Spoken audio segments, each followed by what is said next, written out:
Hi, I'm Jim Watson, and this is Call to Battle, where we're talking to men and to fathers. This week I'm talking about accepting responsibility. Now, I've told you it's my favorite definition of what a man is: rejects passivity, accepts responsibility, leads courageously, and expects the greater reward, God's reward. And part of it, I'm looking at accept responsibility. No, be on your guard, stand firm in faith, be men of courage, be strong. Man, is that what we need? We need men of courage. We need men who are strong. And it starts with accepting responsibility. I mean, we have a problem with this. We live in a time where it's never our fault, it's always someone else's fault. Never, no, it's our mother's fault, it's our father's fault, it's our spouse's fault, it's our ex's fault, it's the school's fault. Anything but our fault. We are big on not taking responsibility. I mean, I think we didn't help out. Back in the 60s, we passed a law where if a single woman got pregnant and had a child, we gave her money. So we rewarded her for having a child out of wedlock, which I understand when you're trying to take care of children, but we made it worse. We told her, you don't have to tell us who the man is. We just gave permission for men to take no responsibility for their actions. And I think that was a huge mistake. And is there any surprise since then? Men not being in the household, fathers not being in the house has grown exponentially. Men are just vacant. Why do they have to be there? There's absolutely no ramifications for it. They can get women pregnant and take off. We need men who knows how to take responsibility. Men who take responsibility, those are men. We can't take responsibility. You're a child. We have 30, 40, 50, 60, 70-year-old children out there who don't know the first thing about taking responsibility. It's really sad. Blaming, and never owning. But this is so important to do. On the thumbnail I put on this one it's a 13-foot alligator. Actually, it's an alligator I helped catch. Well, there's an alligator guy who's catching it. I was his helper. I told him, you ever need help, give me a call. And so one day he said, I could use your help, Jim. So I went out. He had it already caught. It was already on the line. It was already hooked. And he's like, okay, now do exactly what I say and you'll never be hurt. You'll be out of harm's way if you do exactly what I say. Now, if I do exactly what he says, I'm safe. If I don't do exactly what he says, I got to take responsibility for my action and be hurt. If I do what he says, he's responsible. But once I leave what he says and do what I want, now I got to take responsibility. And I remember at one point we're dragging the alligator up out of the water, and there's a line in his mouth, and it goes into this cage, and you pull him into the cage. But the rope got tangled. He says, Jim, can you climb into the cage and untangle the rope? I'm like, hey, we're pulling the alligator towards the cage. If I go in the cage, he could go running towards me and eat me. And the guy's like, Jim, the last place that alligator wants to be is in that cage. He wants to be back in the water. Believe me, he's not going to come running at you. I said, okay, I trusted him. He was right. I went in, I untangled the rope, and then he eventually taped up the mouth, and we dragged him in and we captured him. But part of it was, if I did what I was supposed to do, I was going to be safe. And that's part of taking responsibility. You take responsibility, do what you're supposed to do. Your life goes better. You spend your life blaming everyone, your life's a mess because you never own who you are. You'll never get better at anything. You'll never really succeed because you're always blaming people. You never see what you got to change, what you got to fix, what you got to do better. It's always blaming someone else. And we need to teach our children how to take responsibility. I mean, I am shocked at how many parents have their kids do no chores. I'm like, you got to be kidding me.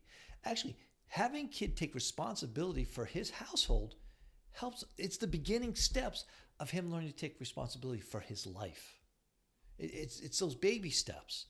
I mean, when I was young, as soon as I could touch the dials on the washing machine, my mother had me washing my clothes. Now, she had 6 children. All of us washed our own clothes. We took responsibility for washing our clothes. And I remember one time I was going to school. I was in 5th grade. And I looked at all my pants and I had grass stains on my knees and all my pants. And I was embarrassed. I'm like, geez, because I didn't wash my clothes. I had to go to school that day with grass stains on my pants, which no one noticed except me. But I tell you, after that day, that never happened again. I took full responsibility for making sure my clothes were always clean. That went on in life for me. And so when we have three boys, and as our boys were growing, we were teaching them responsibility. Where they were washing their own clothes, we taught them how to cook. We taught them how to clean. I taught them how to mow, how to shovel, how to rake leaves. We let them know that their house wasn't just a place they were there for us to serve them. No, we love them, we care for them, but they had also had to take responsibility for their house. I mean, when they had their own rooms, and we told them, no, this is a room you get to stay in. This is a room that you're responsible for. And I told them, I said, listen, so I got this from Bill Cosby. I said, this room is our room. Your mother and I own this room. Now, we'll let you stay here because we love you and we care for you. And we want you to take responsibility for this room. Now, I tell you that it's our room because one day you're not going to be living here. See, we're raising you to be men. And one day, you're going to go out, you're going to get a job, you're going to get married, and you're going to have your own house. You're going to have your own children. So we're raising you to become men. So we want to teach you how to take responsibility. So you're responsible for this room. And what that means is you'll never have anything on these walls that are disrespectful to your mother. If she finds anything disrespectful, it comes down. That's part of having responsibility. But also being in your room, at times you want to keep it messy. I'm going to let you keep it messy, to a degree. But you're going to be responsible for living in here. In washing your sheets and making your bed.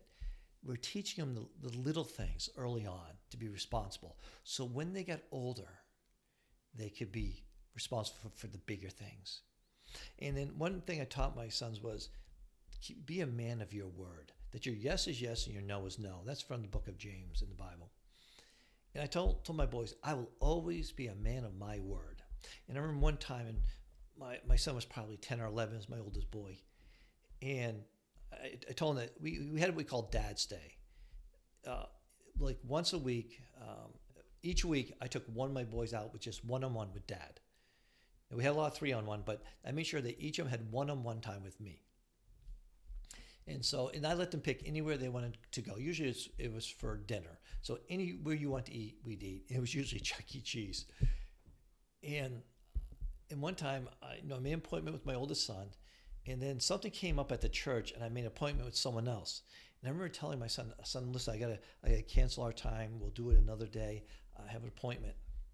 And my son looked at me and says, Dad, I thought you said you're a man of your word, that your yes is yes and your no is no. My son was calling me out. Man, was I proud of him.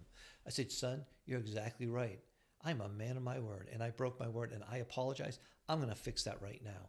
And I got a phone with the guy from the church, said, listen, I am so sorry. I know what you want to meet with me about is really important. I can't do it. I told my son, I made an appointment with my son already that we are going to go out tonight. Can we meet tomorrow? I know I deeply apologize. And it's funny because the man I was talking to was one of the men I've trained about keeping your word. He said, Jim, you made an appointment with your son first? No, you got to keep that appointment. You should have never made this appointment with me. No, I can meet with you tomorrow. It's going to be fine. We'll be fine. And I was like, wow, thank you so much. But I went to my son. I said, son, you're right. Thank you for calling me out. You should have called me out. I'm proud of you. I let him know I'm proud of him. Well, the interesting thing is years later, when he was a man, when he was grown, he brought that up to me. He said, Dad, I don't know if you remember this time. Remember this time that we're supposed, that dad's time, Dad's Day, we go out with you, and we're supposed to go out, and you made another appointment, and I told you. I'm like, yeah, I remember that. I remember it really well, son. He said, man, that made such an impact on me. That day, I really saw you were serious about being a man of your word. And that has stayed with me ever since. And I want to make sure that I did the same thing. I was going to be a man of my word. See, he saw me take responsibility for my life, for my words, and it impacted him. This is what we get to do. We get to show it. We get to show them how it's done. We get to live it. They get to live it. And that way, we help our boys become men, our girls become women. And I tell you, they won't go through their life blaming everyone else what happens. They will own their life. There'll be successes in their life, and great things will happen. Well, that's what I got for you this week. Hope you're having a great week. I look forward to talking to you soon. God bless.